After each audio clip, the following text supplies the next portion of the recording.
At dahil palpak itong si Ramil Madriaga, mabilis pa sa alas 4 nagtungo ho itong si Father Adik at itong si Cielo Magno sa tanggapan ng Ombudsman para sampahan ng plunder case itong si Vice President Sara Duterte. Pero bago yan, isang like at isang subscribe. Masaya na ho tayo dyan at sa mga gustong sumali sa ating community, yung join button nandyan lang ho sa baba. Yang ho si Father Adik sa pagsuporta dito kay Marcos Jr. at dito kay Martin Romualdez, anak ng Tokwa nung nabisto sila, heto ho sila ngayon mga kababayan, nagkukumahog na pumunta sa Ombudsman para sampahan ng kaso itong si BP Sara. Ito ang isa sa mga dahilan kung bakit walang respeto ang ating mga kababayan, kung bakit nawawalan ng respeto ang ating mga kababayan sa simbahang Katolika. At dito sa mga akala mo talagang para sila sa sambayan ng Pilipino, akala mo talagang para sila sa malinis na pamahalaan, kagaya nitong si Cielo Magno, anak ng Petrang Garapata, trilyon ang pinag-uusapan dito kay Marcos Jr. Trilyon ang pinag-uusapan natin dito sa mga maanumalyang flood control project. Nakita nyo ho ba itong dalawang unggoy na to na nagpunta sa Ombudsman para sampahan ng kaso, yung pumirma sa budget at nagpatawag daw dito kay Zaldico na mag-insert ng 100 million dito sa 2025 budget. Aber, yan ang tanong sa inyo. Kaya yan ang dahilan kung bakit matatalo kayo sa 2028 kasi ang kupal nyo. Ang kupal. Sobra, lalo na itong si Cielo Magno. Mahiya ka naman, madam. Anak ng Tokwa. Pambihira. Hinayupak na yan. Mantakin mo yan. Marcos Jr., 100 billion yung di umanong insertion na pina-insert niya kay Amiena Pangandaman. 1 bilyon yung nakaparadang pera sa Diamond Hotel base dito kay Bernardo na para dito kay para dito kay Adrian Bersamin at dito kay Trijib Olivar. Walang plunder case para dito kay Marcos Jr. Palakpakan. Anak ng Tokwa, dito tayo dito tayo magkakabistuhan, dito tayo magkakaalaman kung sino nga ba yung tunay na nagmamahal dito sa bansa na to o ang mahal lang si Martin Romualdez. Yan si Father Adik yan adik sa pagsuporta kay Martin Romualdez. Tayo rin naman, adik tayo sa pagsuporta kay dating Pangulong Rodrigo Duterte.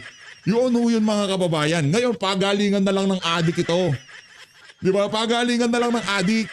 Ito kasi adik talaga to Adik yan si Father Adik Umamin nga yan. Nag-drugay daw yan Pero ngayon, pinagkakaadikan niya na lang yung pagsuporta kay Martin Romualdez. Mantakin nyo yun mga kababayan. Ito yung ilan sa mga larawan na kung saan nakalap natin, meron sila daladalang bulto-bultong mga papel. Ang tanong, meron kayang laman sa loob yan? Anak ng Tokwa, wala nga kayong makuhang matinong witness. Laban dito kay BP Sara dyan sa bullshit na confidential fund na yun Mantangin nyo COA na nga, kiniklear ng Office of the President, Office of the Vice President, pinagpipilitan pa ng mga walang yang congressman na gipitin ng opisina ng Pangalawang Pangulo Nakanang Tokwa, laway natin. Antang dito, tumatalsik na dahil nanggigigil tayo dito kay Cielo Magno ito, yan ang gusto nila, manggigil tayo, di ba? Ito na, manggigil na tayo. Ayan mga kababayan, ang bulto-bulto mga dokumentong hinihatid nitong dalawang adik na adik sila kay Martin Romualdez. Dalawang adik na to, dyan sa tanggapan ng Ombudsman. Anak ng Tokwa, problema, baka front page lang to, wala naman mga laman. Dapat sana inisa-isa yung ganyan para talagang kapani-paniwala yung mga kabalbalan. Yun nagpa-interview pa talaga tong si ate. Madam, masyado na ako kayo ng pagkahalata. Maganda pa bigayan dyan. Wag na lang, anak ng Petrang Garapata. Kung magpapakaaso rin lang naman ako kay Martin Romualdez, wag na lang. Sa kanya na pera niya. Di ba? Alam ko naman saan galing yan Madam, Cielo Magno, hindi ka ba nagtatanong kung saan galing ang pera? Wala lang, saan galing ang pera? Diba? Hindi ka ba nagtatanong? Yan si Father Adik, normal lang yan, hindi magtatanong yan. Sila nila Trillanes, hindi magtatanong kung saan galing ang pera. Anak ng Tokwa, ikaw kasi, Prof. Cielo. Prof. Cielo, di ka ba nagtatanong? Di ka ba nagtatanong kung saan galing ang pera? Baka galing yan dun sa mga mali-malitang sinasabi ni Zaldico. Alam mo naman kung saan galing yan. Galing yan sa sambayan ng Pilipino. Di ba kayo nahihiya niyan? Anak ng Tokwa. Hindi ko sinasabing yung perang ipinapakita nito si Zaldico. Saan nanggagaling? Sinasabi ko lang naman saan nanggagaling. Hindi ba siya nagtatanong kung saan galing yung pera? Dapat magtanong ka, madam. Nakakahiyaho kayo. Amena, tinawagan si Saldico, nagpa-insert. Bernardo, merong iniwang pera sa Diamond Hotel. Anak ng Petrang Garapata. May problema tayo dyan sa naratibo na yan ang sinasabi ko. Pagka nagka-hendot-hendot na ang naratibo nyo, nagpapanik kayo. Sa bagay, parang kumita naman dito ang National Bookstore. Mantakin nyo ilang bundle ng coupon ba nang binili nila dito. Meron na namang kumita. Oh, kung i-donate nyo na lang yan sa mga eskwelahan, edi nakatipid pa yung mga bata. Pinag-drawing nila na ganyan, di ba? Mga walang ya kayo. Oo, ito. Oh. Ay ilan lamang wen sa mga larawan na ating ika nga natagpuan ngayong umaga na kung saan bigla umusok ang ating ulo. Naisip natin para kanino ba naman talaga itong mga tao na to? Wala man lamang na plunder case laban dito kay Martin Romualdez, dito kay Marcos Jr., anak ng toka, kay Bibi Sara, confidential fund. Di pa ba kayo nag-move on dyan? Move on na kayo. Hindi bebenta yan. Hindi nakakababa ng approval at trust rating yan. Malamang sa malamang, mas tataas pa ang trust rating at approval rating nitong si Bibi Sara dyan sa mga kabalbalan nyo na yan. Langya talaga tong si Cielo Magno. Masyado kayo na paghahalata. Dapat magtanong muna kasi kayo kung kanino galing ang pera. Tanungin nyo sila. Anak na, halimbawa may lalapit kay PH. Oy PH, tigilan mo na yan ha. Meron na lumapit. Ito ha. Meron na lumapit ha.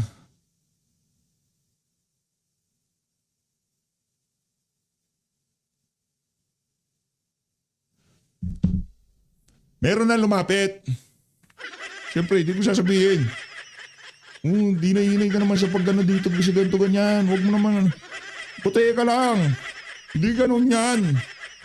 Diba, yung mga kababayan natin dito sa PH Update, expect nila kung anong nangyayari, yun ang ating sasabihin. Hindi yung tipong nagsusumigaw ang mga ebidensya sa mga maanumalyang flood control, bigla kang segue dito kay BP Sara para samplan siya ng plunder case. Kagago.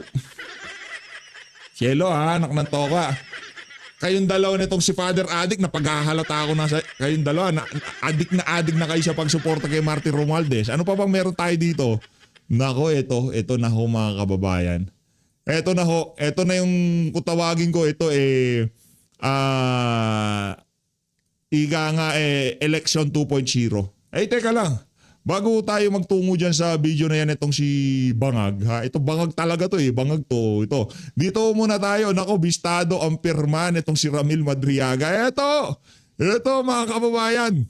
Hindi lang ho testimonya ang dinudoktor ngayong mga panahon na to. Pati ho ang pirma. Ngayon ang tanong, nasaan na yung notary office na nagnotaryo dito sa affidavit na to? Sige, tingnan natin, ha? Lahat yan mga kababayan, wag ho kayong mag-alala, di ba? Sinabi naman natin dito, bago guminhawa ang ating pakiramdam, 3 taon pa ho, yung ika nga sambayan ng Pilipino, pinapakita na ho natin dito kung anong klaseng mga kagaguhang ginagawa ng administrasyon na to. Ngayon, kung magtatagal pa to ng 3 taon, di tayo nang hihikayat ng kung ano pa man. Di ba? Pwedeng sampahan ng impeachment yan. Matanggal bukas siyang walang yung magnanakaw na yan. Di ba? Pwede. Bakit hindi? Kahit si BP, di ba? Sasampahan, wala pa nga Anak ng toka, maano man yung flood control project ang pinag-uusapan. Sabay, February, merong impeachment si BP Sara. Tingnan mo gagago tong mga to. Pasensya na ako sa salita. Medyo passionate tayo dito sa video na to. Pagbigyan nyo na ho ako dito lang sa video na to, medyo mag-all out ho tayo kasi nagigigil ho talaga tayo dito sa mga siraulo na to Diba? Ang issue natin, mga maano man yung flood control project, trilyon. Anak ng toka. Hindi ko sinasabing maliit yung 125 million confidential fund. Kinilir na ho ng COA yan. Bakit nyo pa rin ginagawang issue yan? Anong gagawin ni Boying Remulla dyan sa ombudsman? Magpapakakuha na rin sila dyan? Walang niya kayo. Oo. Ito ho ang ika nga lagda nitong, ito yung original na lagda nitong si Ramil Madriaga. Dito sa pangalawa na to, ito yung sa affidavit niya kung di tayo nagkakamali. Ito yung sa affidavit niya ha. Ito ho mga kababayan, sa pirma pa lang, sa stroke pa lang, diyan tayo malupit, diyan sa stroke na yan, backstroke, stroke pa lang ng pirma, kita nyo na merong higa nga ala ano ho ito, ala Master Sergeant Orly Gutesa. Pambira talaga. Oo, yung kay Gutesa talagang pag-scrutinize ng mainstream media eh. Napakatindi pero dito tinanggap na lang ho nila ng ganun-ganun na lamang. Madriaga, Pogo Pera, Droga Pera, Sara Duterte. Oy! Newsroom! Alert, alert, alert! Balita natin yan. Kailangan yan. Diba? O, dito na ho tayo kay Marcos Jr., kay Bangag. Ito, matinding bangagan ho ito mga kababayan. Kaya hindi ho natin malaman, no? Balikan ko lang to.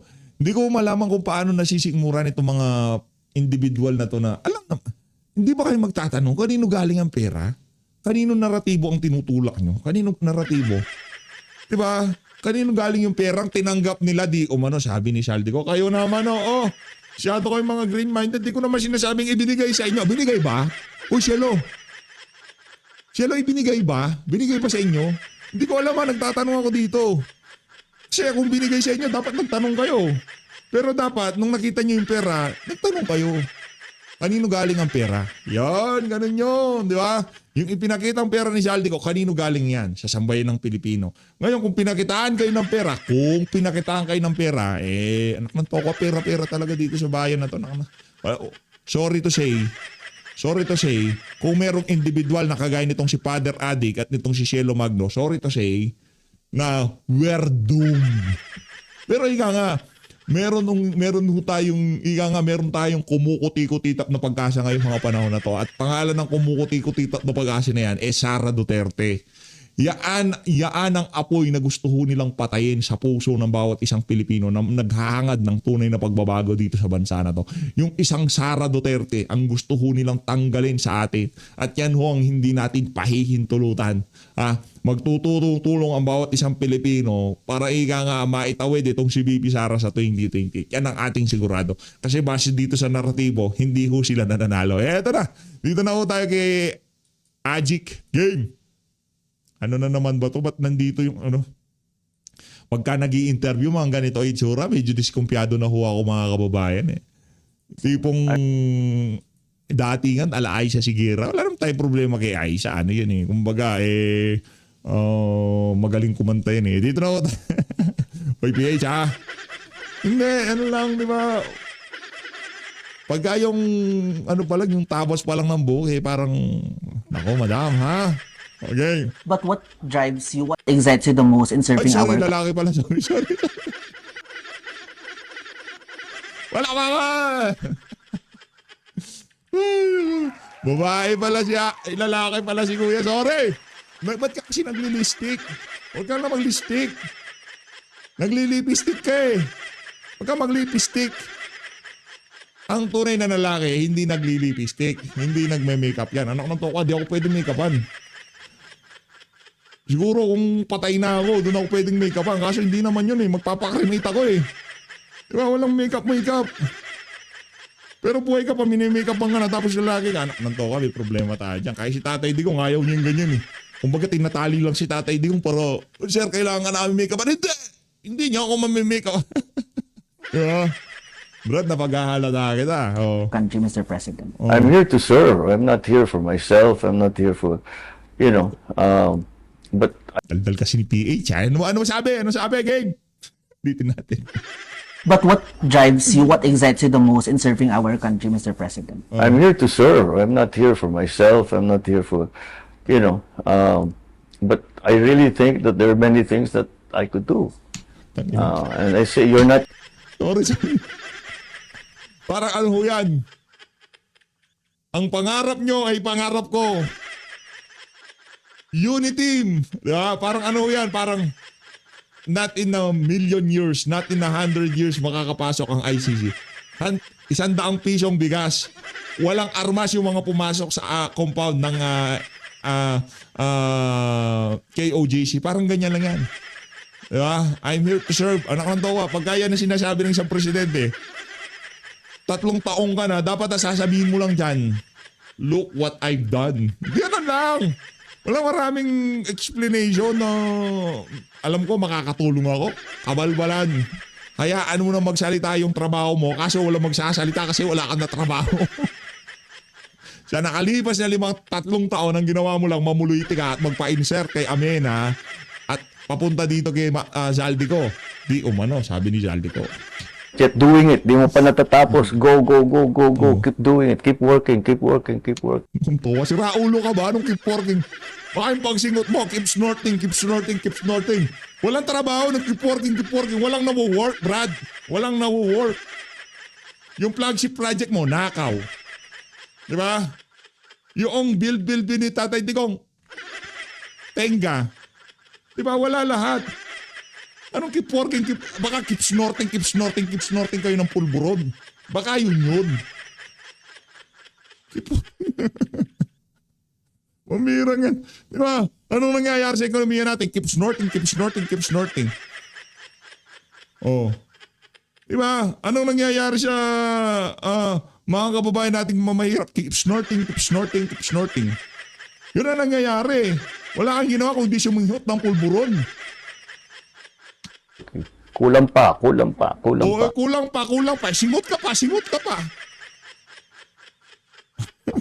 At saka, ang katotohanan dyan, lagi naman magiging kulang yan eh. Oh, laging magiging kulang yan kasi pagkabangag ka, walang magiging sapat sa'yo. Dapat keep snorting. Kahit ilang taon mo na trinabaho yan, kulang pa rin yan. Kasi hindi nagtatapos yung trabaho. But never mind, you just have to... Teka lang, bakit yung mga karatig bansa natin? Di ba, yung tipong mga Vietnam, mga Indonesia, mga Thailand, mga Taiwan, di ba? Ano pa ba, yung mga malalapit sa atin dito sa, bakit yung Cambodia, bakit yung bansang nalampasan natin, yung pinakahuli, nalampasan tayo, di ba? Bakit sila? Nagiging sapat na sila. Di ba? Ba't sila, nasasabi na nila sa mga mamamayan nila, yan na yung pagbabago na kailangan. Yan yung ekonomiya, yan. Tayo na ngayon ang pinupuntahan ng mga turista. Ano yung nangyari? Kasi yung ginagawa niya, keep snorting. To keep going. You have to keep going until you drop. Keep snorting ng pulburon until you drop, ganon. O yan, kailan ka kaya magdadrop? Walang yan. Magdadrop ng kamay. Yan, kasi pagod na siyang magtrabaho. Yun. Ayun naman, oh. Hindi tayo nagnanasa ng sakit sa kahit kanino pa man tao. Hayaan natin humatol ang Diyos ng tadhana. Kung ano ang nakasulat sa palad nila, di ba nakasulat sa palad nila na mapupunta sila sa Hawaii, ay papatapon sila. Di ba? Oh, nakasulat sa palad nila na ang isang Rodrigo Duterte ang magpapalabing doon sa diktador na Marcos sa libingan ng mga bayani. Nakasulat sa palad nila na na magiging presidente itong aadik na to. Ajik kay Lisa Araneta. Kayo naman. Adik yan. Kayo naman. Lagi nga sila nagkikis-kisan. Nakasulat din sa palad nila. Ito, basa ko to Nakikita ko ito. Sa mga recent development, nakasulat sa palad nila. Naging fortune teller ka ng PH. Hindi. Abangan na lang ho natin kung ano mangyayari sa pamilya na yan. Now po, na question. Last video na ho natin to. Ayoko nang gumawa ng susunod pong video Po namin your life as a president. How about in a different perspective? Ayoko na. Lalas na ho ito mga kababayan. Naubos yung energy ko dito sa mga adik na to. Do you once wish to live in a different family background, or naisip niyo po ba na if I'm not living as in a political background, what kind of life you would like to be po? Oh my gosh. Oh my gosh. Anong life ang gusto niyong mangyari siya? Naklanto ko yung pakuya-kuya lang tapos snort lang ng pa-snort. Ganun lang. Would I want to have been born into another family? Absolutely not. O syempre Marcos yan eh. Di ba? Lahat ng perks, lahat ng privileges nasa inyo nung bata kayo. Anak ng towa kahit na...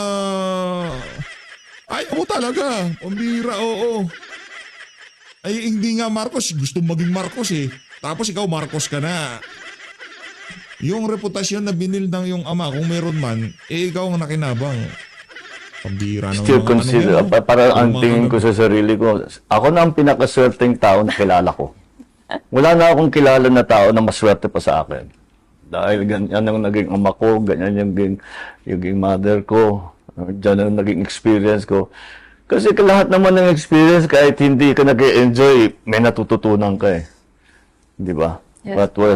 It was Nietzsche, di ba? What doesn't kill you? Pero sir, say if you weren't born po as If I wasn't born in my family, you know what? I'll tell you something. That when I was young, I really did not want to enter politics. At saka medyo nandidismaya. Kasi ang gusto mo lang nun mga panahon na yon magpulburon, magparty-party, yun ang buhay mo, Brad. Kasi nga, tamad ka. Literal tamad ka, Brad. Wala kang gustong trabahuin sa buhay mo. Ngayon may pagkakataon, nakapag-asawa ka na oportunista, tawag dito, oportunista na mukhang areps. Yan ngayon ang kinahantungan mo. Wala kang magagawa. Anak ng toko, babatukan ka ni Lisa Araneta Marcos. Sa akin yung magulang ko. Kasi, akong lalaki. Isa akong lalaki. Pero ayaw na ayaw ko. Sabi ko, nakita ko yung magulang ko. Ang hirap ng buhay nila. Ang daming sakripisyo. Sabi ko, ayoko na yung matahimik lang na buhay. That's why I went to business school. Pero, hindi ganyan ng buhay. Hindi mo ma-predict eh. Kaya dito ako napunta. Not that I regret anything of it. I do not regret one day. Ayun na nga mga kababayan. Ang nakanto ko, wala talagang kwenta tong si Marcos Jr. Kahit kailan. Ito matagal na hong nakaparada to sa ating ika nga. Meron kasi tayong queuing system dito sa Itong video na to, ilang araw na hong nakaparada sa atin ito. Hindi ho natin napapasadahan. Dito sa isa na to, syempre, balik flood control scandal tayo. Anong gusto nitong mga si Raulo na to? Kalimutan natin flood control scandal. Di maaari yan. Kaya naman ang ating panahuin dito sa video na to, Congressman Mike Defensor, palakpakan. Yan. Dito siya kay Kuya Boy ha. Mag-subscribe kayo sa niya. Sa channel nitong The Boy Abunda Talk channel. Ha? The Boy Abunda Talk channel. Mag-subscribe po kayo. Marami siyang tinutok dyan. Okay? Boy, thank you so much. Long time I haven't seen you. Anong reading mo sa kinalalagyan ng bansa, saan mapupunta ang lahat ng ingay ng ito mga rallies, ito mga investigations? Yan. Where is this going? What is happening sa iyong pananaw? Our country now is suffering from this economically. We have yung confidence problem from investors, not only from foreign investors, but even local investors. Ang tao galit. And if a government would have to deal with this kind of situation, that there's lack of confidence, maraming uncertainties, talagang masama para sa bansa. Saan tayo pupunta dito? Well, hindi naman natin masabi, no? Parang kung ano yung direksyon ng ating bansa, kung saan siya mapupunta. But definitely, we have to correct what's happening.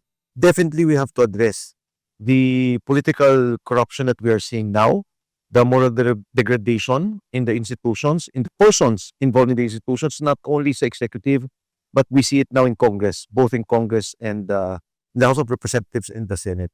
And parang palala ng palala. And I'm afraid for our country. I have the trust.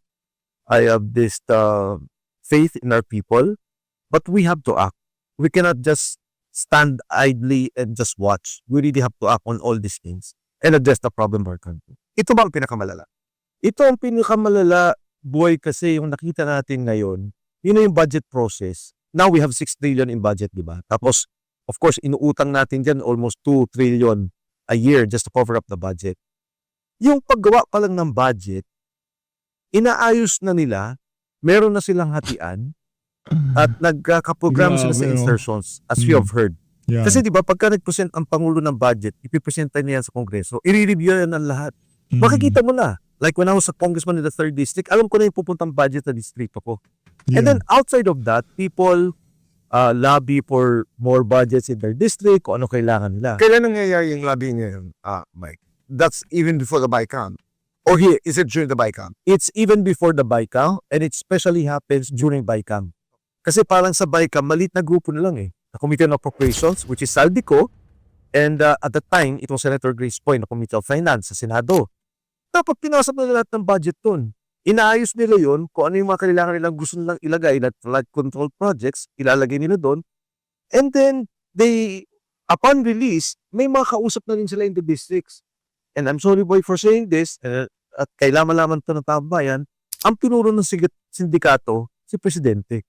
Committee on Appropriations, Saldico, fixes all the budget, ayusin natin ng kontrata, Speaker of the House, Martin Romualdez, aprobahan nila yon. Pagkatapos pipirma ng Pangulo ang releases ng mga pondong to.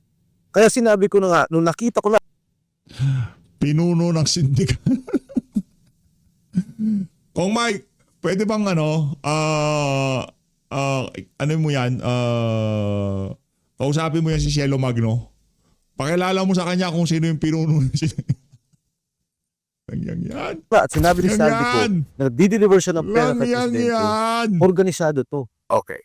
Sabi nung unang video ni Zaldico, siya nautusan ng presidente na 100 billion insertion.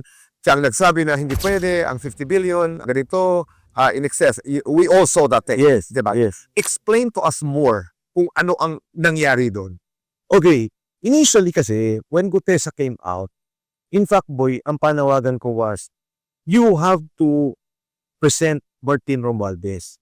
Kasi ang sabi ni Gutesa, nagdi-deliver kami ng pera kay Martin Romualdez. That's it. In fact, to be fair to the president at the time, tinanong ko po si Gutesa, nagdi-deliver ba kayo kay presidente? Sabi niya, sir, hindi ko alam. Never ako nakasama. Kay Speaker Martin lang po. Ngayon, nagulat ako, lumabas si Saldico, and he was already saying na hindi, nag-deliver ako kay presidente. Yan na sa akin, nagulat ako. Kung Na sinasabi ko na, ito pala from day one, na may sinasabi ka na may 100 billion, may 25 billion. Ano naging reaksyon? Hindi lang dininay eh. Ang sinabi ni Senator Ting, totoo yan, pero hindi ka nag-deliver kay presidente. Nag-deliver ka kay Trigive Olaybar, USEC, and then USEC Education. Education, and USEC Adrian Bersamin. Sabi ni Saldi, hindi, ibang pondo yan. At saka hindi 26 billion, 52 billion yan.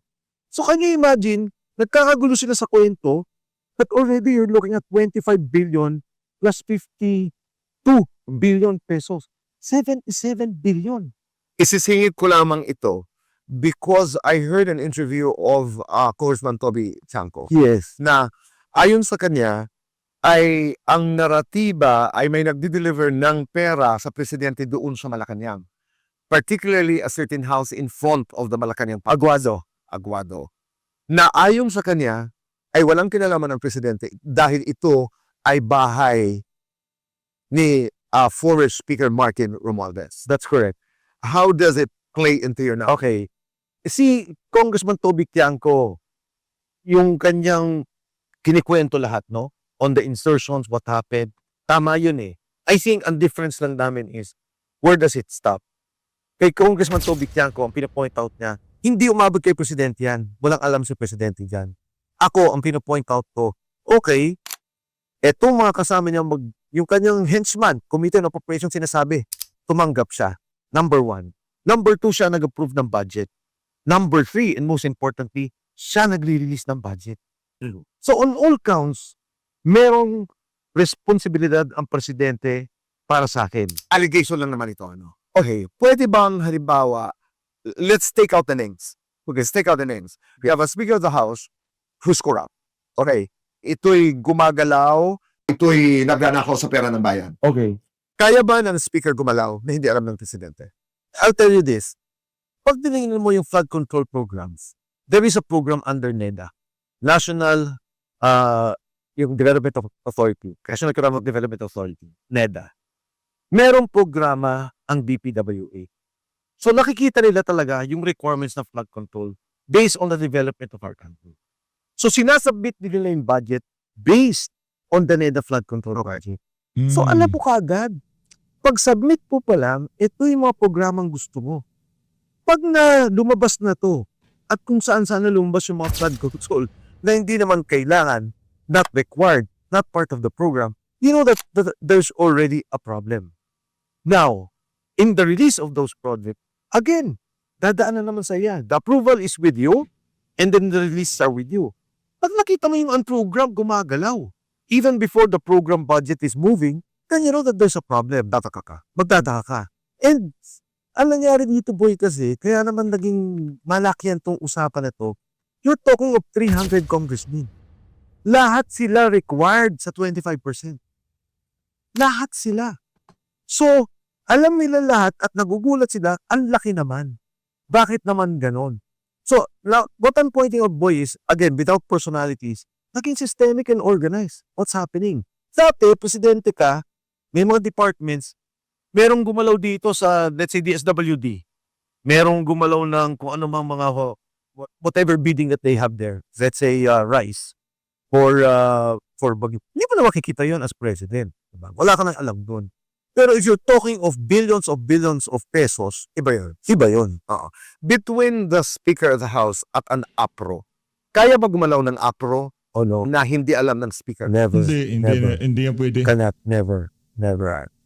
So, puntahan natin ang kwento ni Kahit hindi ho tayo naging congressman, malabo, hindi pwedeng mangyari yun. Kasi lahat yan, siya nag-appoint dyan, lahat ng galaw dyan, lahat ng hearing dyan, aprobado lahat ng speaker yan. Lahat ng budget deliberation, pagka alam ko may pirma si speaker dyan. Akala ko talagang nagtrabaho si, alam ko lahat ng hearing, merong pirma si speaker dyan. Yeah, pagka hindi yan inaproba ni speaker, walang hearing na mangyayari dyan. Kaya tingnan nyo ho yung mga iriniraise sa floor, yung mga may privilege speech, yung mga merong resolution, hindi naman kagyat natatalakay yan ng mga appropriate committee. Diba?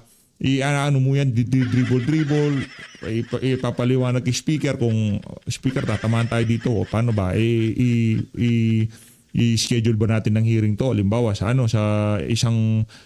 Committee on Agriculture, tatamaan si Martin Araneta at itong si Lisa Araneta Marcos. Stop yan. Ganun ho yan. Halimbawa lang yun, example lang yan. Ganun ho yung mga galawan dyan sa House of Representatives. Pag walang kumpas si speaker, especially sa mga hearing, hindi ho hindi magkakatuluyan yan. Zaldi ko. Bakit, Mike, sinasabi ni Zaldi na hindi ako kumita ng isang kusing dito sa perang pinag-uusapan? Okay? Tinanong din sa akin yan. And in fact, ako sasabihin ko kagad dito sa iyo, boy, hindi ako naniniwala. Kasama ka dyan, involved ka dyan, kumita ka dyan. Pero alam ko rin na buwaporma sila from a legal point of view. Okay. That at a certain point, they would have to defend themselves. No? Kaya sinasabi niya na ganito. Pero, as to the paper trail, as to the ledger, alam mo si Saldi, may libro eh. Hindi ko ito, kakwento ko boy, hindi ko maintindihan to eh. Sabi ni Sergeant Gotesa, inakyat po namin sir yung 45 na mga, 46 ng mga maleta. Inakyat niya, iniwan niya yung 15 sa kanya. Bumaba yung 31. Sabi ko, parang illogical, ang bigat eh. Sabi ko, bakit yung ginagawa yun, Sag? Sabi niya, sir, hindi ko alam eh. Tapos naisip ko ngayon that is coming out, pinipicturan niya. Pinipicturan niya lahat ng maleta pagkatapos ng deliver na. Kasi boy, dito hindi na bilangan ng pera. Biluhan na. Kino. Sabi ko, paano pagbilang ng pera? Ang dami nun. Sir, may kilo ho. Sabi niya, alam niyo ba sir, na ang 1 kilo, nung ko lang din nalaman, ang 1 milyon is 1 kilo. And sabi niya, ang isang bag na gano'n, naglalaman po ng 48 million. Okay. So sabi ko, paano mo nalaman 48 million? Kasi po may post-it. So, pinipicturean pala niya, nire-ledger niya, lahat din-document niya. So, lahat ng to, documented niya. So, the question is, bakit siya iba yung sinasabi niya, hindi siya kumita? I would think advised by the lawyer. Huwag mo na sabihin to, huwag mo na salita, si Saldi, sinasabihan siya ng ganon. Pero as to the truth and veracity of what he was talking about, totoo yun. Bakit niya ginagawa yun? Para sasabihin niya, ito 30 maleta diniliver ko sa'yo. 40 maleta diniliver ko sa'yo. Now, I'm putting it together na, ay, kala yun. Pero hindi niya sasabihin na 15 lang ang akin ha, yung 31 napunta sa'yo. Ay, happy ano na ginagawa. Ito pa, sabi sa akin ni Sergeant Gotesa, every day may nagdi-deliver ng pera. Sa Ladybug, sa Valle Verde. Sabi ko, saan galing ang pera? Sabi niya, sir, hindi ko alam eh. Hindi ko nakikita. Basta si Mark Texay, itong dalawang tayo, hindi pa ito pinapatawan, and si Paul Estrada po ang tumatanggap. Iniipon sila ay staff ni Saldi ko. Okay. Kinukuha nila yung pera, iniipon po nila, pagkatapos po nun, i-deliver na namin. So, ang deliver nila is 3 times a week. On average, boy, I think, hindi bababa ng 1 billion ang delivery every 3 days. Can you imagine, ito yung klase ng gobyerno na nakikita natin. Balikan ko lang yung corruption, Mike. Kasi, you have the political actors dito sa isang banda. Tapos meron kang sistema. Paano pa ang nangyayari? Halimbawa, let's talk about DPWH. ang nagre-release ng pera, halimbawa, napunta ay 3 billion sa isang kongresista. Yes. Saan ang gagaling ang pagbabawas? I'm not talking anymore about the 100 billion in Sergio, etc. Yung doon na sa, paano ba kumikita? Paano ba ang corruption nagaganap? Pag pumasok sa isang district ang mga contractors, usually may kaibigan na sila dyan, may kasama na sila dyan. So when they make a bid, okay, mananalo yung kaibigan and then may arrangement siya sa congressman kung sino man yung nakopo. And it's been happening. It's an open secret in Congress, open secret in DPWH. I'm not going to dignify Zaldico's statement. Yun ang sinabi ng presidente ng Pilipinas. Ang sinasabi nila ay, hindi naman sworn statement ang sinasabi ni Zaldico. Wala namang ebidensya. I mean, these are all his statements. Ba't kami maniniwala? Unang-una, si Saldico, dati pa lang sinasabing may kinalaman. Okay, for 4 months, hindi nila kinusuan si Saldico. Ang sinasabi nila, si Saldico may problema. Si Saldico ang mastermind. Si Saldico ang magnanakaw. Siya ang gumawa ng lahat ng to. Ngayon, nagsalita yung magnanakaw. That has probative value. And I'd like to borrow hindi ko to idea, sabi ni Atty. Respicio, sabi ni Harold, sabi niya may gunman na Marel pumatay. Nung nahuling gunman, sabi niya, ito yung mastermind. Parating binibigyan ng value yun. Now, in the case of Saldico, sabi niya, umuwi ka rito para anuhan mo. You take an oath and you Face the music. face the music. Ako hindi. He can do it even from abroad. He can do it na pwede siyang pumunta sa consulate or sa embassy, ipa-notarize niya doon sa embahada natin. Pangalawa, yung Senado o yung ICI, anyway, yung ICI wala namang rules. But yung Senate, may rules yan. They can always suspend the rules and accept a Zoom confession under oath ni Saldico. It can be done. Pero magugulat ka, 4 na buwan tahimik sila. Nung nagsalita na siya ng Bongbong Marcos, I think in 7 days, napailan siya ng kaso. In 7 days, makakancel ang passport niya. May 2 pang tao, Mark Teksay and Paul Estrada.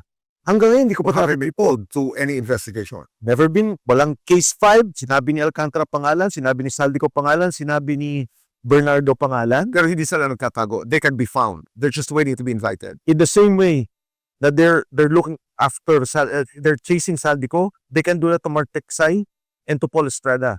Etong dalawang to, assistant lang to ni Saldico. Si Saldico may pera yan, he can hide, he can go anywhere, may mga aeroplano siya. Etong dalawang to, in 3 days, kaya nila mapauwi ito. At nagtatanong ka at itinanong mo na ito ng ilang beses kung bakit hindi pa sila ipinapatawag. That's correct. Ng either ICI or ng Senado. Pag itong dalawa nagsalita, hindi ko alam, sigurado ko kay Martin Romualdez. Hindi ko alam kung si Presidente alam din nila because ito ang dalawang assistants ni Saldi na nagdi-deliver ng pera. Anong ibig sabihin ng hindi ka sigurado kay Martin Romualdez? Sigurado ako na nagdi-deliver to kay Martin Romualdez because Gutesa also already mentioned it. Pero ang sabi nga nila, may delivery kay Pangulong Marcos. So Mark Teksay and Paul Estrada would know. Ito ang magko-corroborate sa sinasabi ni Saldico. In your estimation, Mike, makukuha ang dalawang ito? Ipapatawag ang dalawang ito? Kung gusto talaga nila. Kung ang script kasi nila, boy, is, ang script nila final. Saldico ang mastermind. Kasama yung DPWH officials. Kasama yung mga congressmen. May sinabi sila E.S. Bersamin at saka Pangandaman. Nawala na, kumimik na. Di natin alam nangyari. May mga dinamay silang senador at saka mga congressmen. Si Martin Romualdez hanggang ngayon wala pang kaso. So ano ang aking pananaw? Binabalansin nila, tinitingnan nila. Kung tanggap na ng tao, natahimik na. But as long as the people will continue to protest, the people will continue to reject the script that they're proposing, the script will come out. What happened between Zaldi and Martin Romualdez? From what I understand, and this is coming from talks from friends of Saldi, na nung una, protect all. No case, no worry, stay away, get out of the country. Then eventually nagka-problema. And then they're seeing the cases coming out, may tinayal na sa kanya, lumalabas na, parang, uy, ako lang may ipit dito. And then eventually, I would think na si Saldi said, okay na to. Kasi if you're looking at from Saldi's perspective, tauhan nyo lang ako eh. Diba? 3rd in hierarchy ako o 4th in hierarchy ako. Ang malaking bulto ng pera, dinideliver ko sa inyo. And after 2 years, even if they survive what is happening, si Saldi will always be in jail. Pero, pag nagsalita na siya ngayon at sinabi niya talaga na hindi siya at merong ibang mastermind, then it could be a different situation for him in the future. Pero your advice is, Aldico, if you were asked, is for him not come home. As of now, hindi. Kasi, delikado eh. You know, Gutesa, what happened to him? What happened to him? Okay. Let's go to Gutesa. Okay, he went to the Senate. Tapos, Pero bago, Senado, Mike, paano natagpuan si Sergeant Gutesa? okay, maraming mga haka-haka. Sabi nila si GMA yan, inutusan si Mike. Ano ba yung mga sinasabi? Former President. Former President. Tapos, may connection yun kay Inday Sara, may kung ano no. Simple. A friend of mine went to my office and we were talking and he said, Mike, bakit gusto mong pakinggan to? Sabi ko niyan, ito yung isa sa mga nagdi-deliver ng pera. Doon sa case ni Salvi ko. Sabi ko talaga, to si Gutesa and I spoke about it, snippets, kwento-kwento. O sige, nagdala kami ganito, nagulat na kami. Sa baha pala yun, sa flood control pala yung pera na yun. Kinuwento niya yung isang kasama niya na Siya, Mike. hindi, Nagkita talaga. nagpunta siya sa akin. Okay. Nagpunta siya. Tapos, the reason why siya nagkwento sa akin, kasi that time, Senator Marcoleta was chairman of the Blue Ribbon Committee. So, I guess he wanted to give guidance or he wanted to tell his side of the story. I went to Senator Marcoleta, sabi ko, gusto mo kausapin ng tao to. Sabi, sila ba yan? Kilala mo ba yan? Sabi ko, kilala ko, yung nagpakilala. And trusted ko yung nagpakilala. And I'm sure, okay itong sinasabi ni Sergeant Gutesa. Sinabi ni Gutesa, nagkwento siya. Lahat ng kinikwento niya. Marcoleta appealed to him. Sabi ni Marcoleta, Senator Marcoleta, alam mo, Sarge, sabi niya, itong nangyari sa bansa natin, grabe na. Itong ganito, sabi niya, sobra na. Bawa na tayo sa mga anak natin. Sabi niya, kung pwede, magsalita ka na. Kasi supposedly, grupo sila na magsasalita. Alam mo, nung nag-uusap ko ng Sergeant Gutesa, sabi niya, Sir, ano tingin mo mangyari sa akin? Ako, alam mo, Sarge, normal yan, babatikusin ka, sisikat ka, manang. Ang sabi pa niya sa akin wala naman sir sila mababati ko sa akin, sundalo lang naman ako. Why was he coming out? Why was he willing to talk? Mukhang sa circles nila, nag-uusap sila ng, grabe, ito pala yun. Ito pala yung pera. Tapos, binaha yung kamag-anakan niya, binaha yung asawa, yung pamilya ng isa. So may personal na harang sana ganun. Oo, tapos parang inaano nila, ito pala yung perang dinideliver natin. Kasi flood control height of the flood control investigation. Tapos yun nga, nakikita lang billion-billion. So, when Sergeant Gutesa eventually decided, one of the provisions of this affidavit was nagre-request siya ng witness protection program. Pero nagulat ako nung Senate hearing, hindi naman niya nireject. Sabi niya hindi niya. Isa. No, naparoon siya yun. Oo. Initially, after nung hindi na kami nakita, kinupkup siya ng mga kasama. I'm sorry, Mike. Tama ba? Publicly niya sinabi na hindi na kailangan. Yes. Di ba? Yes. Okay. Pagkatapos, after nun, boy, nawala na siya. Hindi kami nag-uusap lang kami through a third party. And then sabi, okay siya, lahat ng reports, okay naman siya, tapos yung pamilya, okay naman. Then eventually, okay kuha ng reports, hindi na siya makalabas. Detained na siya. Pagkatapos doon, di ba na-deny yung Navy, okay lang sa akin. I mean, it's okay, I understand that they have to deny it. Ngayon ata, wala na siya doon. Meron kami nakukuha reports kung nasan siya. But anyway, boy, napabaliktad na nila. Oh, because just before the first video of Zaldico, napabalita that he recanted. Yes. Oo, na bumaligtad na babawiin niya lahat ang kanyang sinabi. Yes. So what is your story? Nung nalaman ko na yung pag-recant niya at yung dinidyo pa siya, yun ang pagkakalam ko, no? Coming from the reports coming from the family. Siyempre nalungkot ako. Tapos medyo nagalit ako. But eventually naisip ko, hindi kawawa yung tao Paano mo sisisihin yung isang tao na nag-isip para sa bayan, pagkatapos na yun naman yung pamilya na iniipit. Yung pamilya niya may danger. So, kung ako man yun, siguro pipirmahan ko lahat ng papapipirmahan nila at sasabihin ko lahat ng gusto na sabihin. Kaya nga nag-a-appeal ako, napakawalan na nila because nung sinabi ni Saldi ko na nagdi-deliver akong pera, ko okay na. At least si Gutesa hindi na siya yung main na naging problema. Ibig na sinabi ng second part, totoo lahat na sinabi ni Gutesa. oo. Naku, sabi ko, nawala na naman. Hindi na, after that, hindi na namin siya alam kung nasaan. I will not engage, sabi ng presidente. My conscience is clear, sabi ni Martin Romualdez. May mga calls pa na, no, we're not going to call for anybody's resignation. This is transparency rally. This is an accountability rally. What do you make of this whole thing, Mike? You know, the problem with the analysis of some group is that they're saying, you know, para sa akin, boy, pag sinabi mong BBM resign, it is not only about the person. It is the office of the president. You have failed in governance. You have failed in stopping corruption in your administration.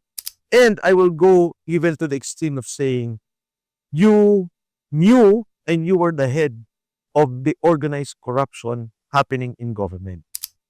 Now, up to the president to prove himself innocent. Kailangan niyan sagutin si Saldico. For 3 years, he was the chairman of the Committee on Appropriations. You do not become Committee Appropriations chairman if the president doesn't want you to be the chairman. The Speaker of the House, poder din ng presidente yan. Sa lahat ng naging eleksyon ng speakership, pag sinabi ng presidente itong dapat na speaker, ito yung magiging speaker. Ngayon, mas gusto ko pa nga yung ibang nagsasabi na BBM Sara resign. Diba? Congress abolish, Senate abolish, puro kayo corrupt. Mas malinaw pa sa akin yung ganang panawagan. Pero sa akin naman, extreme yun. Because from my point of view, etong kay Presidente na nangyaring corruption with the budget came from his office, headed by his office as President of the country. Speaker, Committee on Appropriations. Sabi nila, may corruption din dito sa OVP eh. Okay, sinasabi niyo OVP. First and foremost, pending yan sa COA. You're talking of 800 million pesos. The actual na pinag-iimbestigan ngayon sa COA, out of 125 million, is 73 million pesos. I'm not gonna go into details, but the point is, you read the COA review of all departments. On average, DSWD, lacking of documents, deficiencies, 5 to 10 billion. Pumunta ka ng DPWH, 50 billion pesos. Pumunta ka ng Department of Health, lacking in documentation, requirements, deficiencies, rejected, disallowed. Ilan tong bilyong piso? Ang punto ko, yung mga opisina lahat nagkakaproblema from time to time as a public office. Because when the COA reviews your budget, you have to make proper submission. You have to complete the requirements. Lahat kami may mga pending reviews. Pero itong corruption na nangyari, na insertion, delivery, klaro laking kwento ni Saldico. Klaro na nakikita natin sa program funds. So, going back to my point, sabi mo, re-reject lang nila, hindi totoo. Tama. At yun naman talaga ang magiging legal position ng mga taong to. Pero, hindi tanga ang taong bayan. Hindi tanga ang mga taong nanonood, nakikita, na ano talaga yung nangyari. Everyone reads, everyone tries to find out, ano ba nangyari sa bansa? At lahat tayo bulat. Lahat tayo parang, wow, shock. Ganito ba talaga nangyari? Diba? Okay. There are also people now who are taking the position of, okay, anybody but Sara. Hindi kasi yun ang ating saligang batas eh. That's the political component of this whole mess. Yes. Kasi it's not purely a corruption issue. There's politics involved. Yes. Kahit na sino, wag lang sa Sara. Okay. Ako, nung eleksyon, ang kakampi ko si BBM at si Inday Sara. I've never spoken against the president until this time. I've been very quiet. I'm in the private sector, tahimik ako. When Gutesa came out, Saldico came out, and I saw the entire process of what they were doing, grabe. Ngayon, if you observe and if you notice, talagang lumalabas ako at nagsasalita. At walang kinalaman dito ang former President Gloria Macapagal Arroyo. Wala. You Wala were talaga. asked by the former president to speak out, to take care of Gutesa. Walang kinalaman dito si former President Gloria. Yes, and now I've been coming out on my own. I don't need President Gloria Macapagal Arroyo to guide me or to tell me where to go. Good. To be fair to CP Inday na, hindi kami nag-usap, kami nakikita. Number one, inaatake niyo siya. Pagka sinasabi niya hindi sila nagkikita at hindi sila nag-uusap, naniniwala ko ako dyan. Una sa lahat, hindi makikipagkita si BP Sara at hindi siya makikipag-usap. Dahil kung sa naging problema ng tatay niya. Hindi naman problema Yun ni lang. Inday Sara yung EJK eh. Nung mayor naman siya, wala namang EJK. If Inday Sara will resume the presidency, whatever personal sentiments she has, whatever hurt, whatever feelings of hatred and anger that she has to set it aside. Kailangan bansa ang unahin niya. Tanggalin niya yung sentimiento, bansa ang unahin niya. At inuulit ko, in the next 2 years, assuming nakapag-assume siya at puro away, puro gantihan, hindi, she will not be the correct president in 2020. Ang sinasabi ko lamang ay Ano naman yan, multitasker naman itong si VP Sara. Don't worry, Congressman Mike, kung iniisip nyo, igaganti lang siya sa mga sumalbahay sa kanilang pamilya. Hindi niya gagawin yun. Kaya niyang pagsabayin yan, kaya niyang magtrabaho at the same time panagutin yung mga magnanakaw dito sa administrasyon. As always, maraming salamat po sa pag-support sa PH Update. Mag-ingat po kayo lahat. Malinad ng Pilipinas. Maraming salamat mga kababayan.